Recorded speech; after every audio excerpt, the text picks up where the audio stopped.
Tá na capoeira.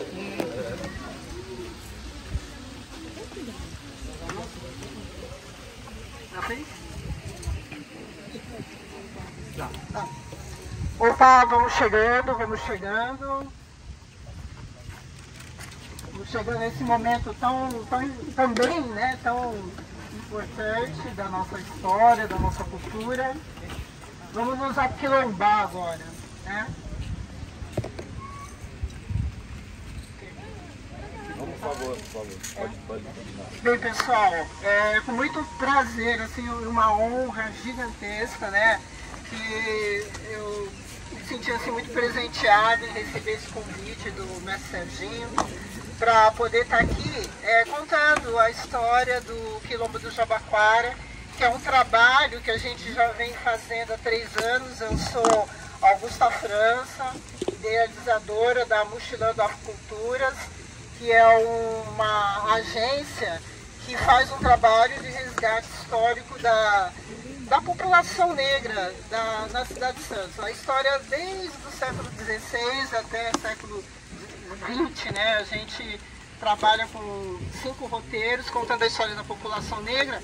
E nosso primeiro roteiro chama Caminhada dos Quilombos Históricos de Santos, que a gente começou em agosto de 2022 e tem sido um roteiro muito prazeroso assim, de trabalhar, porque tem despertado muito interesse, né, das pessoas em participar.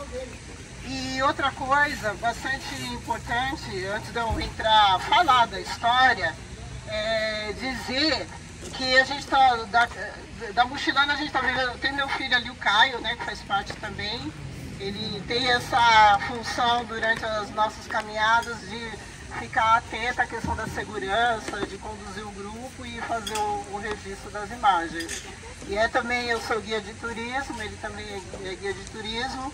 E a gente, por conta desse trabalho que a gente está conseguindo fazer de resgate histórico aqui na cidade de Santos, hoje o nosso roteiro da caminhada, ele consta no guia estadual da Secretaria de Turismo Estadual e também está no guia do Ministério do Turismo, né, da Embratur. Então, essa caminhada dos quilombos históricos tem sido divulgada não só na cidade, mas no Brasil e também internacionalmente. Então, é uma honra para vocês verem o quanto esse conteúdo histórico da nossa cidade é importante, não só para Santos, mas para a história do Brasil, né? Então, e outra coisa, gente, que a gente tem feito em relação, junto com esse trabalho de resgate histórico, a gente tem feito reparação histórica, um trabalho de reparação histórica. Por exemplo, quando a gente vinha fazer a caminhada aqui, dificilmente conseguíamos parar aqui, porque aqui estava sempre correndo uma água de esgoto, então era complicado fazer esse trabalho. Então a gente entrou com um pedido através do mandato do Chico Nogueira na Câmara pedindo revitalização desse espaço. Então eles começaram um processo de revitalização, que as calçadas eram quebradas. Então eles começaram, e aqui vai ser colocado uma parede, um mural contando a história desse quilombo. Então vai ficar um negócio muito bonito. Quando a gente for inaugurar aqui, vou pedir para o mestre Serginho convidar vocês para comparecer em peso aqui para poder fazer, junto com a gente, a celebração desse momento, que vai ser muito importante para a história da cidade de Santos, para o povo preto, né? É um resgate do legado histórico dos quilombolas que aqui residiram. Quer falar alguma coisa antes de eu começar a contar a história? Porque eu já falei bastante coisa. Primeiro, lembrar, né? A 8ª Água da Fonte, com apoio da Secretaria de Cultura e da Prefeitura Municipal de Santos, através do 11º Facult. A gente convidou a Augusta, não só porque ela é uma amiga e não só porque ela tem propriedade para falar, né? A gente convidou a Augusta porque ela sempre nos prestigiou, sempre nos ajudou, nos convidou, né, para participar também dos trabalhos dela. eu acho que é isso, né? Na cultura e no mundo, na capoeira é assim. As pessoas que estão aqui, né, prestigiando esse evento, com certeza vão poder contar com as outras pessoas de outros grupos, né, comigo, com o meu grupo, e assim a gente vai se ajudando, se fortalecendo. Mas mais do que isso também, não só da importância que tem o trabalho dela, mas nós mesmos conhecermos nossa história, que a gente não sabe. Não sabe que aqui foi um quilombo, que lá no Pai Felipe foi um quilombo, nós não sabe a história do Garrafão, não sabe a história de Eugênio Vansuíte, não sabe a história dos quilombolas aqui do próprio Pai Felipe. Então, assim, eu achei uma oportunidade para nós, capoeiristas e amantes da arte e da cultura, termos esse conhecimento que ela vai passar. Saber que na nossa cidade, principalmente que é daqui, houve resistência, houve quilombo, né? E foi todo um processo de contribuição para a abolição da escravatura. Então, muito obrigado, viu, Augusto? Quem quiser, ela sempre vai fazer vários trabalhos como esse, de visitação, de contação de história, com essa importância. Ela está lá no grupo, né, do Água da Fonte, mas quem quiser organizar qualquer coisa com ela, do seu grupo, ou participar das caminhadas que ela faz, é só entrar em contato com ela lá através do grupo ou comigo, que eu passo o contato dela, tá bom? Muito obrigado aí. Obrigada, meu Santinho.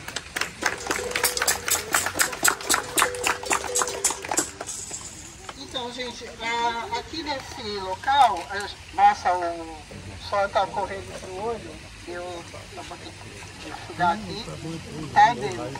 Aí junta o protetor solar só. Aqui a gente tem duas histórias, né, para contar para vocês.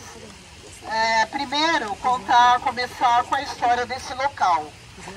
Aqui onde nós estamos, partindo aqui desde onde a gente chegou, né, através do túnel, até aquela região ali da Santa Casa, isso aqui era totalmente diferente, isso aqui era uma lavoura, era um espaço muito diferente daquilo que a gente está vendo hoje, né? E aqui, gente, aconteceu, na história do Brasil, aqui aconteceu o segundo maior quilombo do Brasil. O primeiro quilombo, vocês sabem, conhecem a história do primeiro quilombo, o mais conhecido e o maior quilombo, o mais famoso do Brasil, qual que foi? Palmares, né? E o Jabaquara, o quilombo do Jabaquara, ele é o segundo maior na história do nosso país, né? A história desse quilombo começa em 1882, quando a cidade de Santos estava chegando aqui na nossa cidade, muitas pessoas negras fugindo das fazendas onde elas se encontravam escravizadas no interior de São Paulo, por conta da produção do café.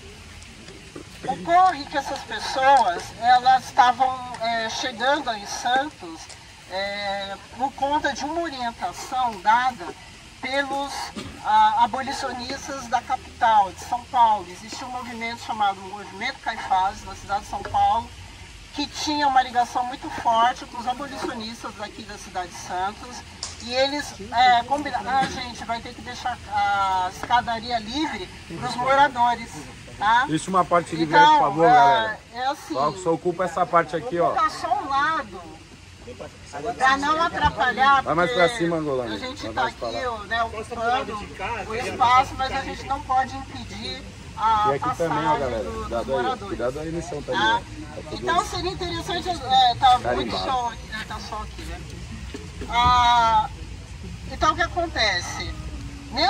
Nesse período, as pessoas estavam vindo orientadas tanto pela Organização Abolicionista de Santos, como pela Organização Abolicionista da capital, o Movimento Caifás. Eles estavam sendo orientados a vir para Santos. E o movimento de São Paulo, eles tinham por ações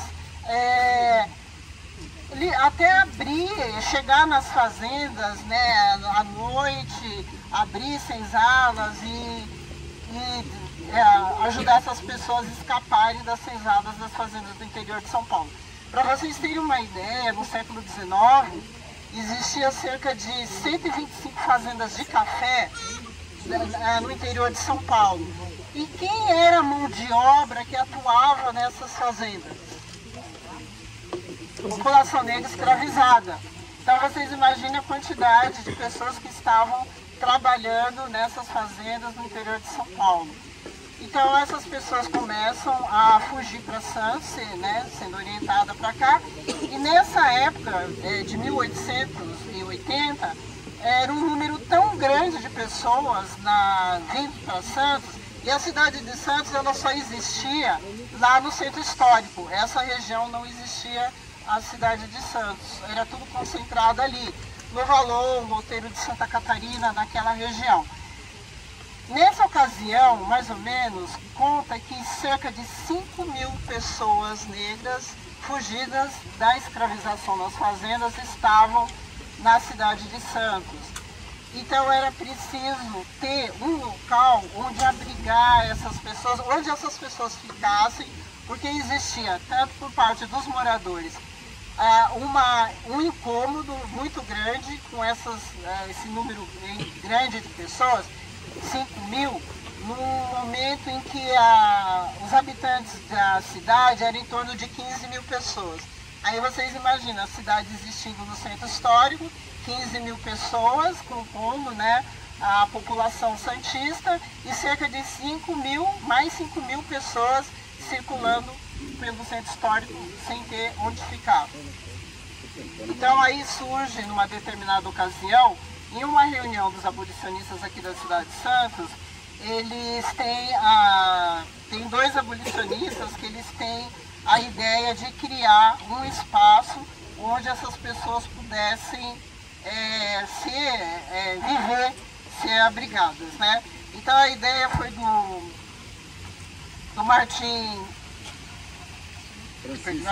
Francisco e do Américo, eu lembro, eu sempre esqueço o nome dos dois.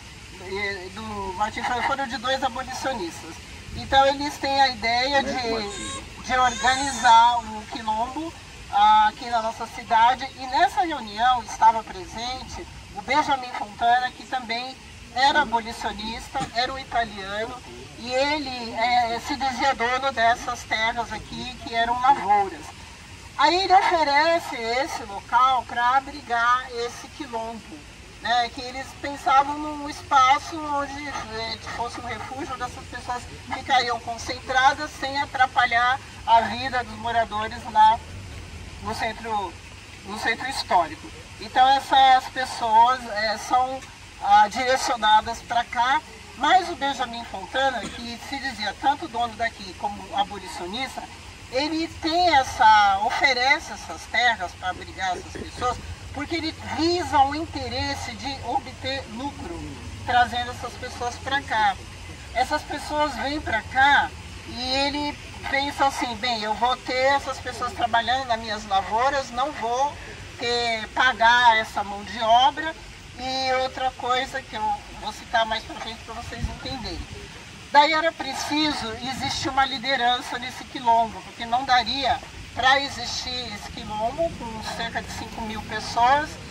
Tem até parte da história que diz que provavelmente pode ter havido até 10.000 pessoas, mas eu acho um número muito exagerado, então eu acredito mais que aqui tenha existido cerca de 1.000 pessoas.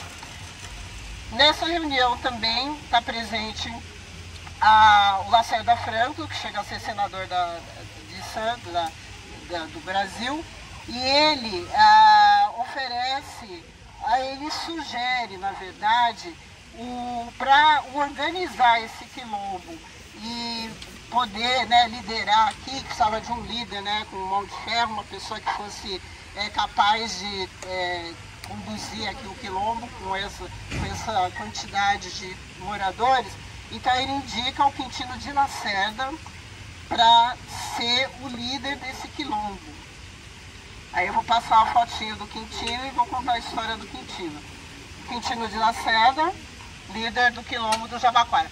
O pouco que a gente conhece da história do Jabaquara, a gente sempre ouve falar, né, do quilombo e da figura. Já ouviram falar da figura do Quintino de Lacerda? A gente sempre ouve associar, porque ele liderou durante 10 anos, mais de 10 anos, esse quilombo. Daí ele é sugerido para ser o líder e quando ele é, né, convidado para liderar aqui o Quilombo, ele, é claro, aceita essa incumbência e ele vem para cá organizar esse Quilombo. Daí o Quintino, ele atua aqui como uma pessoa, ele era um cara severo, um cara disciplinador, então ele assume a liderança daqui.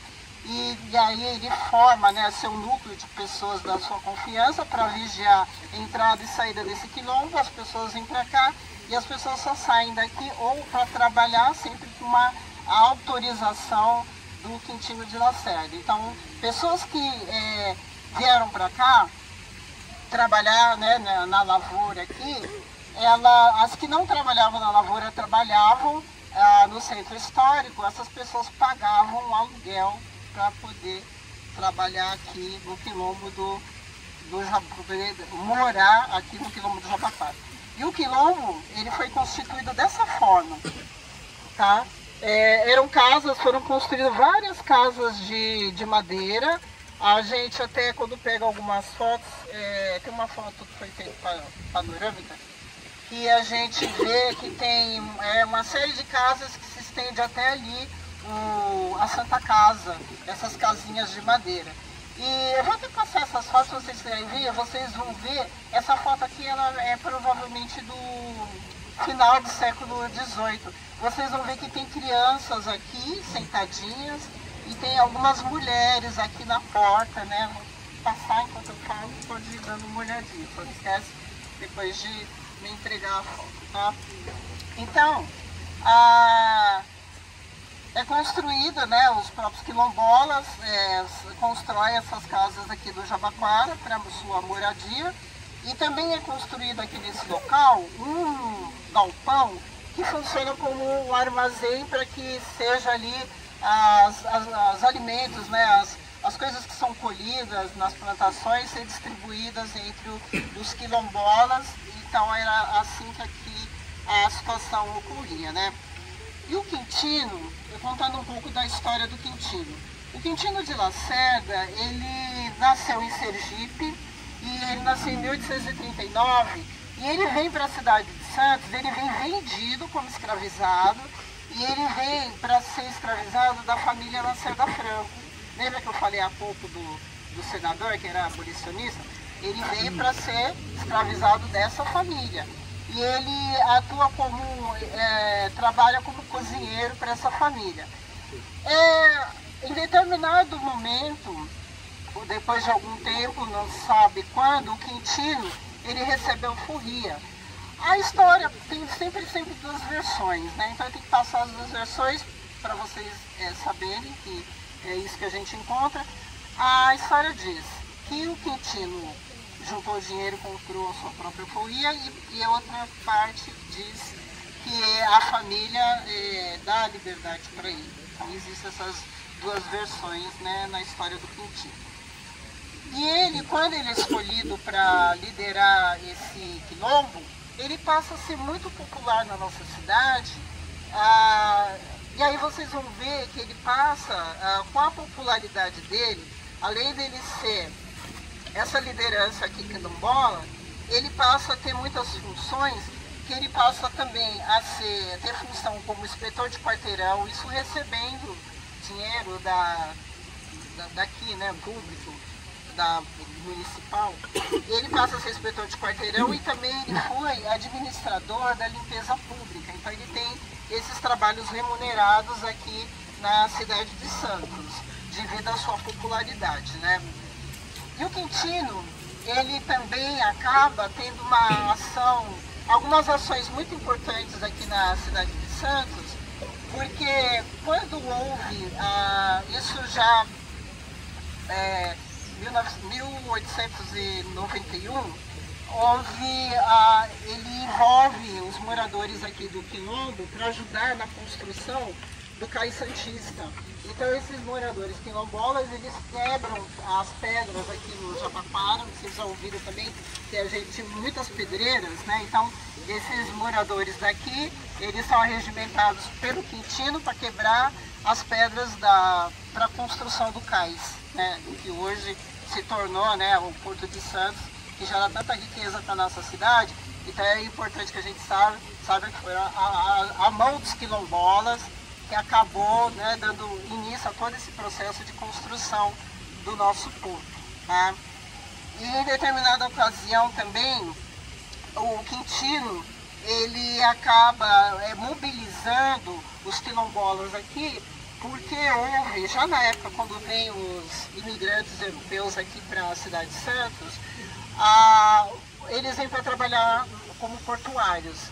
E houve um determinado momento que eles cruzam os braços, fazem greve porque eles não aceitam as condições de trabalho no Porto de Santos, né? Então o Quintino é chamado para mobilizar pessoas daqui do Quilombo. Ele junta 100 homens aqui do Quilombo para ir substituir essa mão de obra no porto, que são, né, dos europeus que paralisam o trabalho. Então essas 100 pessoas daqui passam a ganhar, né, minimamente, porque sempre é assim, né, em relação se já não estava bom, né, os europeus reclamando que estavam ganhando muito pouco. Então os moradores daqui vão com certeza para ganhar muito menos, né, porque desde o começo da história que sempre tem sido assim em relação à população negra, e eles assumem aquele trabalho. E com isso o Quintino ele vai ganhando sempre muita popularidade aqui na nossa cidade, né? E quando chega por volta de 1994, o Quintino ele acaba sendo, por intermédio dos abolicionistas aqui da cidade, ele acaba chegando à vereança, ele é eleito vereador aqui na cidade de Santos. Por que por intermédio dos abolicionistas? Porque naquela época a população negra não podia votar, muito menos se candidatar, né, à vereança. Mas ele chega à vereança, né, em 1894, na cidade de Santos, e ele é considerado na história do Brasil o primeiro vereador negro da cidade de Santos e também do Brasil. Então isso tudo não é pouca coisa, né? Não é pouca coisa, a gente não pode permitir que essa história continue invisibilizada. Por isso que a gente tem que trabalhar, e a proposta do afroturismo é essa, de fazer esse resgate mesmo, para trabalhar essas histórias e reivindicar que essas personalidades, elas sejam de conhecimento público, né? Para os moradores da cidade, para as crianças. Hoje a gente está conseguindo muito trabalho em escola pública, e o ano que vem a gente vai atender muitas escolas públicas para trazer essas histórias. Eu tenho ido dar palestra, então isso é importante a gente fazer, porque a gente está contando não só a história de Santos, mas a história do Brasil. Primeiro vereador eleito negro na história do Brasil. E não é pouca coisa, né? E o Quintino, pelo fato dele ter sido eleito vereador, ele passa por um processo muito complicado quando ele tenta assumir a vereança, porque ele não é aceito, né? Um homem negro, então existe um esvaziamento. A Câmara de Santos existia nessa ocasião, onde a gente passou em frente, onde hoje é a Fábrica de Cultura, né? Que está fechada para reforma. Então ali, onde era a Cadeia Velha, ali era a Câmara, então foi ali que ele assumiu a vereança. Só que, não sendo aceito, os vereadores, quando ele vai assumir, ninguém, né, dá posse a ele, nem o presidente da Câmara, acaba todo mundo se retirando e ele ficando sozinho. Então o que acontece quando uma pessoa assume a vereança e se vê sozinho dentro do espaço? Então a gente fala que o tiro saiu pela culatra, porque aí ele assume a presidência da Câmara de Santos. Também ele entra para a história do Brasil como o primeiro presidente da Câmara de Vereadores, né? Por isso que eu falo que não é pouca coisa. Então, quando aí isso ocorre, ele fica durante um período curto, né? Um período que um pouco mais de um mês assume a Câmara, depois quando vê que... E ele recorre também, viu, gente? Houve assim, os abolicionistas tiveram que recorrer, orientar, recorrer, para que ele conseguisse se manter ao Estado, né, para que ele conseguisse se manter na vereança. E aí acontece, né, essa situação, mas aí aos poucos, né, os vereadores vão tomando seus postos, retomando, e o Quintino, ele cumpre de 1994 até 1995, ele né, tem a sua ação como vereador, né, um período bastante curto. E o Quintino, ele também, ele acaba sendo, eu já ouvi falar major, né, Major Quintino de Lacerda, ele também conquista essa patente de major, por conta que houve também nesse período uma tentativa, né, da Marinha de invadir aqui Santos, um levante da Marinha de invadir Santos por conta das brigas que tinham entre aqueles que eram a favor da República e daqueles que queriam manter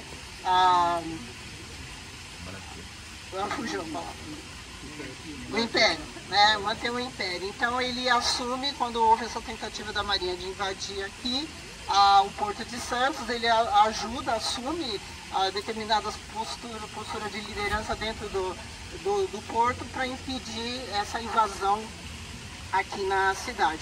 Então ele acaba sendo condecorado como um major por conta desse episódio, tá?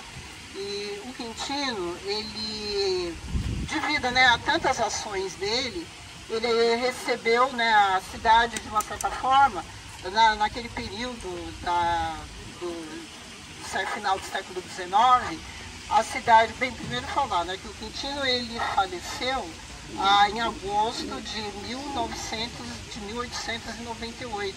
Ele faleceu 10 anos após a assinatura da Lei Áurea, tá? E ele falece de infarto. E a gente, assim, estudando a história, a gente acaba deduzindo que ele infartou nessa ocasião, porque justamente nessa ocasião é que o quilombo aqui começa a ser desmontado. O próprio italiano que eu falei lá atrás, que se dizia dono dessas terras, aí por conta da especulação imobiliária e por conta desse espaço começar a ser de interesse, né, de desenvolvimento dessa região, e lá na região do Pai Felipe também, então começa o desmonte desse quilombo em 1898. E a própria casa do Quintino, tem uma foto aqui que mostra a casa onde ele morava. A própria casa do Quintino é desmontada, ele passa a ser expulso daqui, e o Benjamin Fontana, ele chega com homens armados aqui para expulsar os quilombolas desse local. E é nesse mesmo ano que o Quintino infarta, né, e que ele morre. Quando ele morreu, houve uma comoção na cidade. A população até parou, né? A cidade parou para acompanhar o cortejo do corpo dele daqui do Jabaquara até o cemitério do Paquetá, né? O primeiro cemitério da cidade. Então ele segue um cortejo até o Paquetá, né? Por conta dessa perda que abalou muitos santistas. E após a morte do Quintino, muitas assim, homenagens passam a ser rendidas a ele, né? Isso bem por volta da década de 50, a gente vai passar pela rua. Tem uma rua aqui que tem o nome do Quintino de Lacerda, a gente vai cruzar essa rua quando a gente estiver indo lá para o Pai Felipe. Também em 2003, a comunidade, o Conselho da Comunidade Negra, coloca um busto na praça em frente à Santa Casa. Tem uma praça em frente à Santa Casa que quando a gente passa a gente vê um busto lá. Esse busto é do Quintino de Lacerda, então uma homenagem que a cidade presta a ele, né, através do Conselho da Comunidade Negra, colocando esse busto lá na praça, bem no bairro do Jabaquara, em frente à Santa Casa. Até porque o quilombo existiu daqui até lá, né? Então era importante que ficasse numa praça onde circula muita gente, onde tem um trânsito, para que ele possa ser visto. Então quando a gente agora, quem desconhece a história, passar pelaquela praça, vamos prestar atenção, fazer uma saudação lá ao Quintino, porque o Quintino, ele cumpriu um papel importante. Quando eu comecei a estudar a história do Quintino, eu confesso que eu não era muito fã dele, que eu falava assim, nossa, esse cara foi um vendido, né? Mas depois, quando a gente aprofunda na história, a gente passa a entender que é o que tinha para aquele momento. Então ele não deixou, mesmo sendo muito ligado, porque ele era o único daqui que tinha permissão para frequentar reuniões lá com os abolicionistas, mesmo seguindo todas as ordens, os mandos dos abolicionistas, ele estava de alguma forma protegendo esse quilombo, né? Porque se ele não agisse assim, ele não conseguiria cuidar da gente aqui, porque ele conseguia ter doações para esse quilombo. Ele conseguia com a Santa Casa doação de medicamento para atender os quilombolas, ele conseguia mobilizar de uma certa forma a sociedade santista para doar, fazer doações aqui para o quilombo, né? Então, quando a gente vai se aprofundando na história, a gente vai entendendo que ele cumpriu sim um papel muito importante aqui para a história desse quilombo, tá bom? Então é isso que eu entrego aqui, né, da história do Quintino, e uma saudação ao quilombo do Jabaquara, uma saudação ao Quintino Graciano e ao Mário Mauro, dessa história. Obrigada. Gente, a gente vai fazer uma apresentação agora com o Chininha.